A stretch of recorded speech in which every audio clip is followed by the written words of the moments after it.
To find out what words like bombastic and sesquipedalian mean, keep watching this video.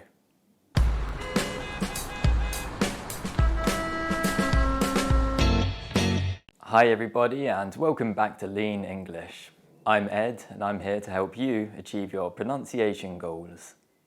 Bombastic and sesquipedalian describe people who use long or complex words, and that's what I'm going to do today. In this video, I'm going to teach you 10 difficult to pronounce English words so that you can impress your friends and family, but also to see what we can learn more generally about English pronunciation. So let's take a look at the first word now. The first word is drawer. A drawer is a box-shaped container which forms part of a piece of furniture. And the pronunciation is actually quite simple, but the spelling is misleading because it looks like it should be a multi-syllable word, but actually it's only one syllable. The final four letters produce the or sound, and the first two letters are an example of affrication, where the d sound changes to j under the influence of the sound. Drawer is an excellent example of the unusual relationship between spelling and pronunciation in English. The second word on my list is sixth. Sixth is an ordinal number and it tells us the position of something. Sixth is difficult to pronounce because of the consonant cluster at the end. And it's so difficult that most native speakers elide the s sound in the middle. So we usually pronounce it sixth. In accents where th fronting is common, the th sound may also be replaced with the f sound. So this may be pronounced sixth in London and the southeast of England. Number 3 on my list is draught.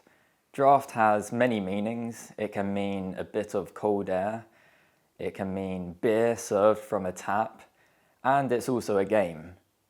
If you've seen my previous video, you'll know that words spelt with O-U-G-H or A-U-G-H can be pronounced in lots of different ways. In this case, the letters produce the arf sound in the word draft. Draft is also an example of spelling differences in British and American English. American English has simplified some O-U-G-H and A-U-G-H words, so this word is spelt D-R-A-F-T in American English.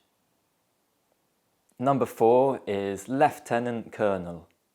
This is actually two words combined, and it's the rank of a senior officer in the military. Lots of military words and vocabulary are French loanwords, and they often have inconsistent spelling and pronunciation. This is obvious where 3 vowels combine to produce the F sound in lieutenant. 3 vowels and consonants also combine to produce the sound in colonel. Lieutenant is pronounced lieutenant in American English, and it's a great example of how loanwords are often pronounced differently in British and American English. Number 5 is Quixotic. This describes something which is idealistic but unrealistic.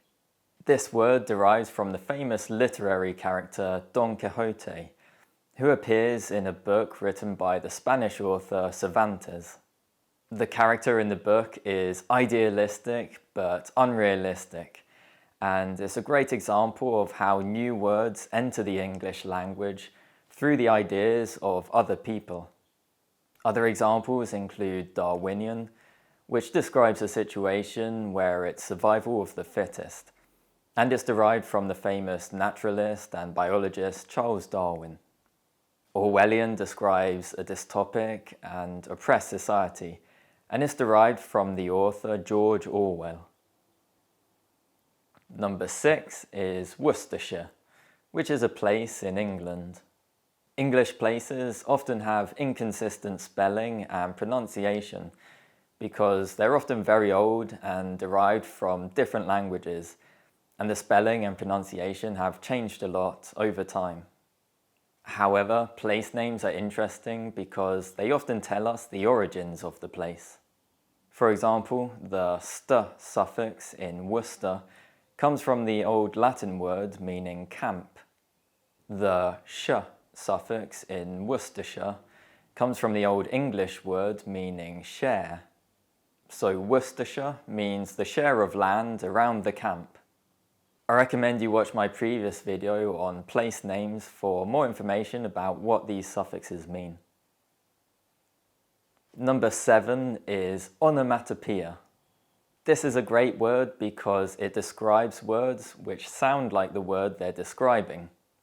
This includes words like bang, crash, buzz, and swish, and you've probably come across these kind of words if you read comic books. Onomatopoeia is a Greek loanword, and it's unusual because it contains a sequence of 4 vowel letters at the end.